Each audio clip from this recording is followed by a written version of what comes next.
¿Qué es? Yo soy consciente de que las redes, particularmente YouTube, fue lo que de alguna manera desencadenó las invitaciones a Latinoamérica.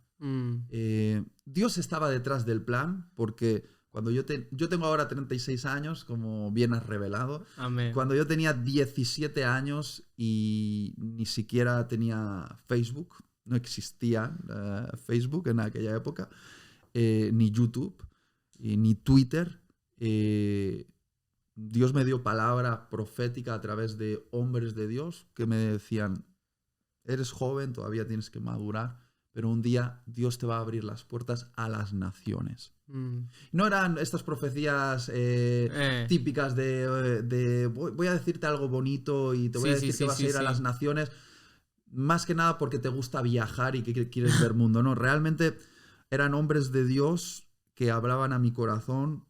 Yo podía saber que era el Espíritu Santo quien estaba hablando a través de ellos, y me decían: Dios te va a llevar a las naciones porque quiere usarte como un canal para decirle algo al mundo hispano y a la iglesia hispana. Yo con 16 años, al escuchar eso, me ponía a temblar de miedo porque ni estaba preparado, ni lo había pedido, ni lo quería. Entiendo. Pero realmente era un llamado divino. Y tuvieron que pasar más de 10 años hasta que yo realicé un viaje para predicar fuera de España. Y que fue más o menos cuando yo tenía 28 años. Pasaron como, de 10 a 12 años. Wow. Desde que escuché esa profecía hasta que se cumplió.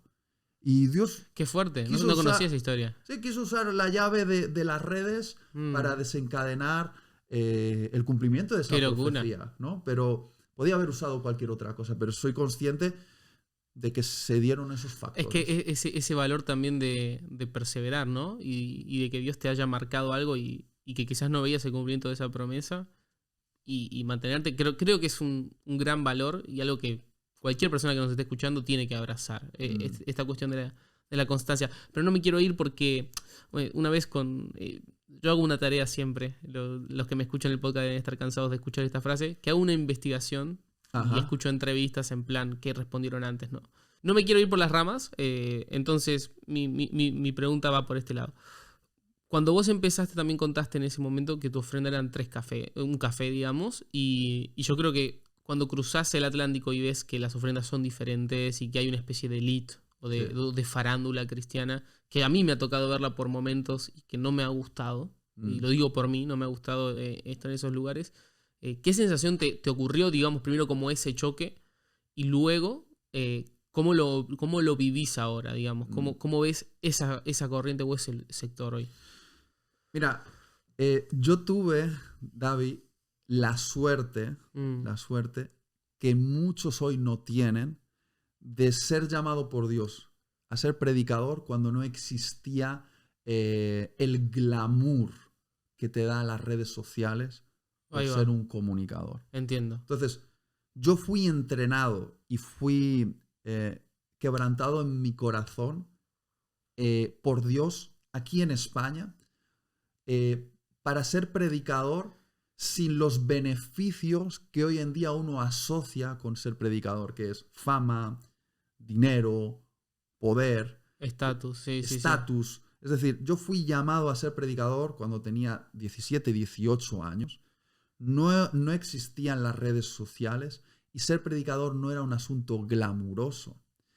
Cuando me invitaban a predicar a pequeños grupos aquí en España, literalmente, y no lo digo como con tristeza, lo digo casi como orgullo. Con nostalgia, ¿no? Con como, nostalgia porque fue mi formación, fue mi escuela.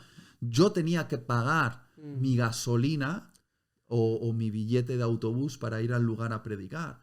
Y la ofrenda, generalmente, como tú has dicho antes, era que te invitaban a comer, te daban un café o te regalaban un libro. Porque lo que me decían a mí es: Itiel, tienes que entender que ser predicador es tu honor, y que nosotros te dejemos el púlpito es la manera en la cual Dios te está pagando.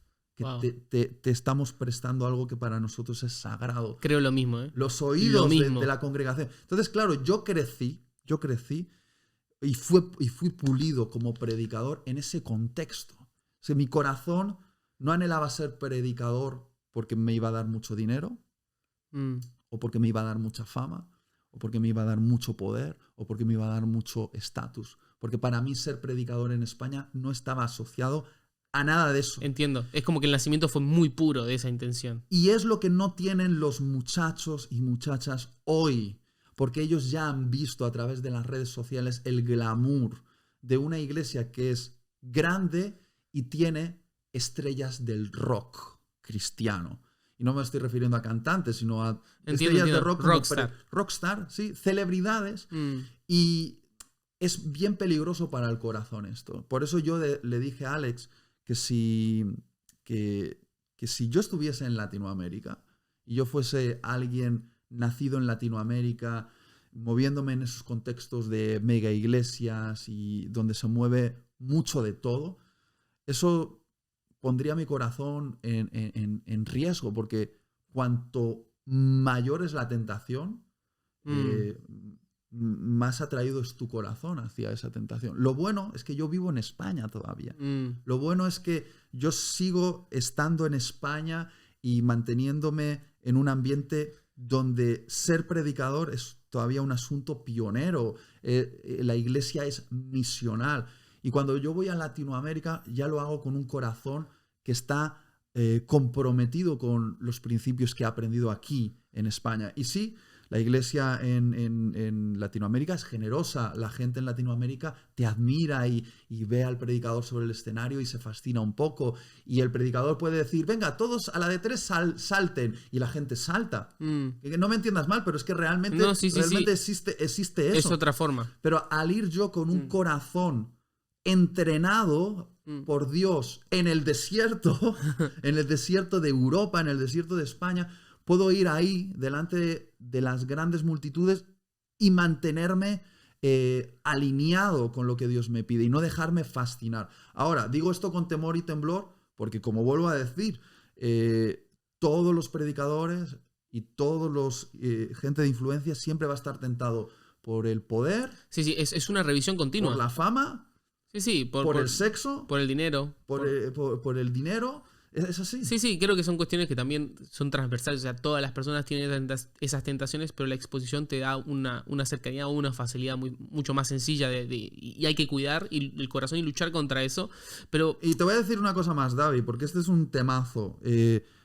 Muchas veces el cristiano de a pie juzga a aquellas personas que están en posiciones de influencia, ¿no? Por ejemplo, yo que sé, de repente X persona famosa manifiesta que es cristiano y muchos la admiran, es cristiano, pero hace cosas que no son muy cristianas, ¿no? De repente, y entonces todos los cristianos que antes le admiraban ahora lo crucifican, le echan hate y lo critican.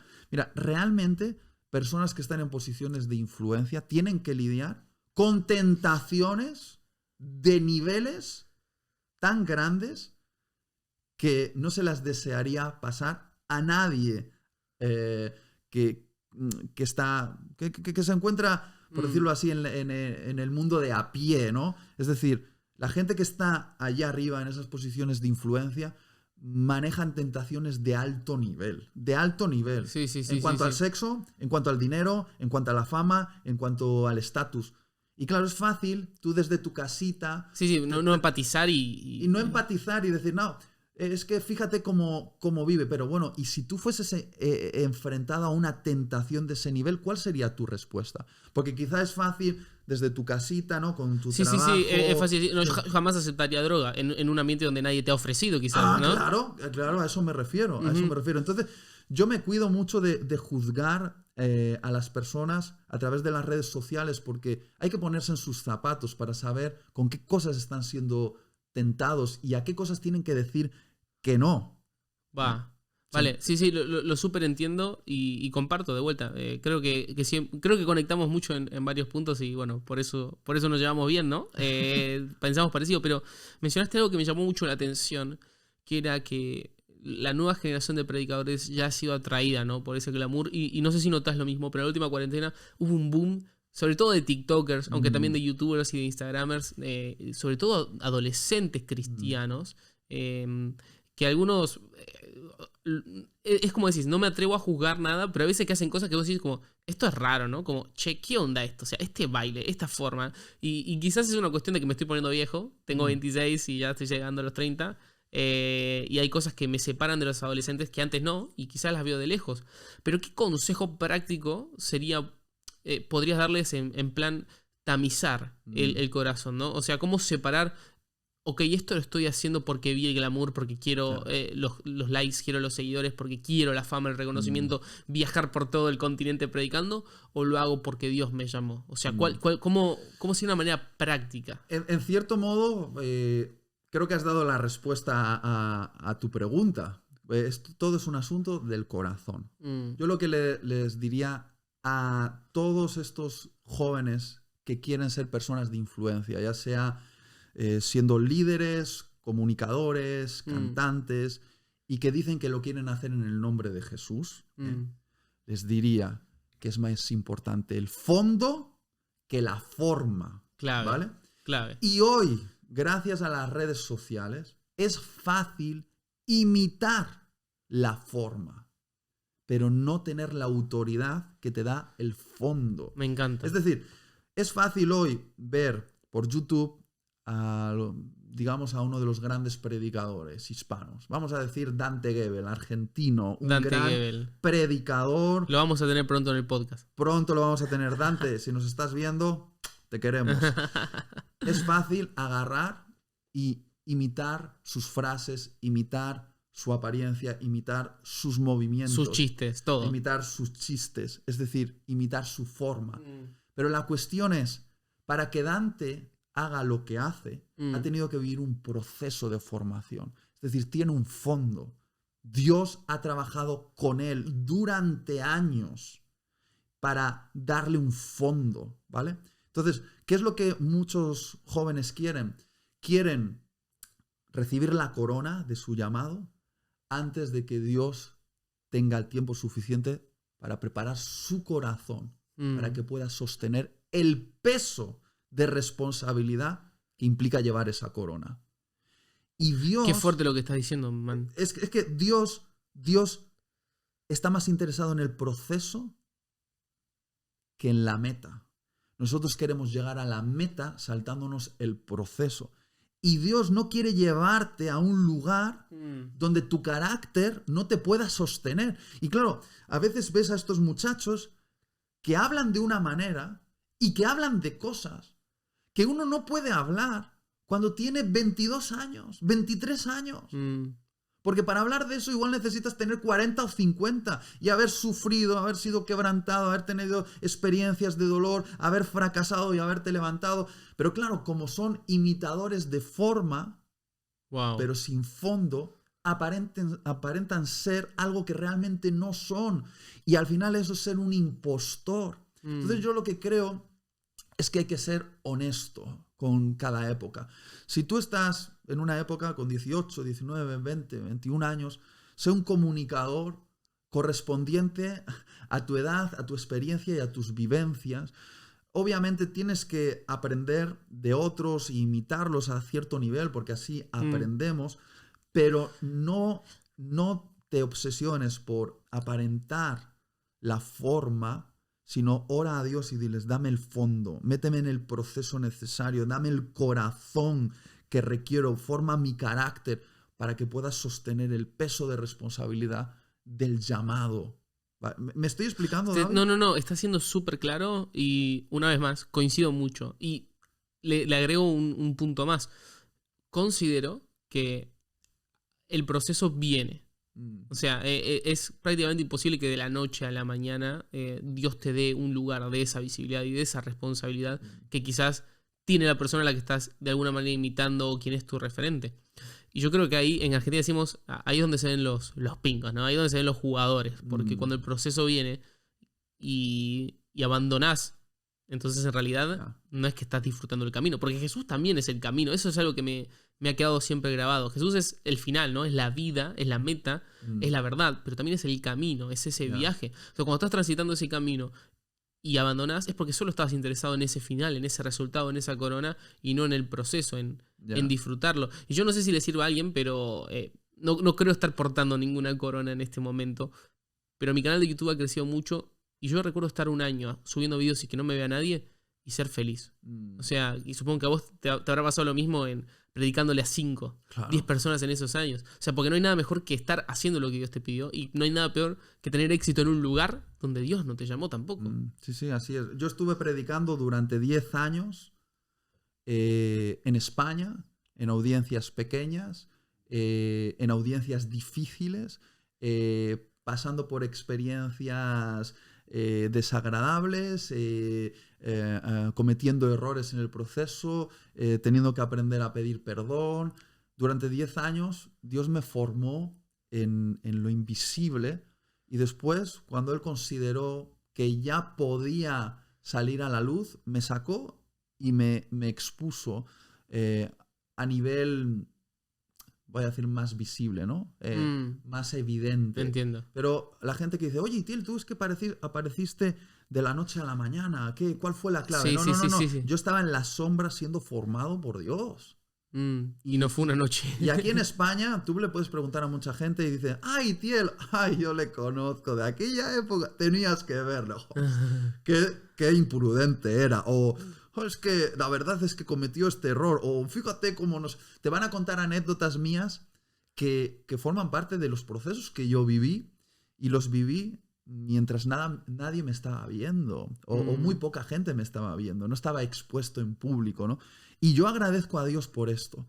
Creo que el haberme formado en lo invisible y después haberme sacado a la luz para ser una voz me ha favorecido. Aún hoy sigo cometiendo errores, pero yo me imagino hoy en día comenzar y hacerlo delante de una cámara y que de repente un vídeo mío se haga viral y que me convierta en una voz que la gente está escuchando, pero sin tener la formación y el carácter adecuado y cometiendo errores de principiante, me imagino hacerlo en ese contexto siendo público y creo que puede ser destructor. Totalmente. Por eso Dios a veces te contiene porque no quiere ponerte en una posición donde seas destruido por la influencia. Dios, es que dame influencia. Y a veces Dios dice, no te la puedo dar todavía.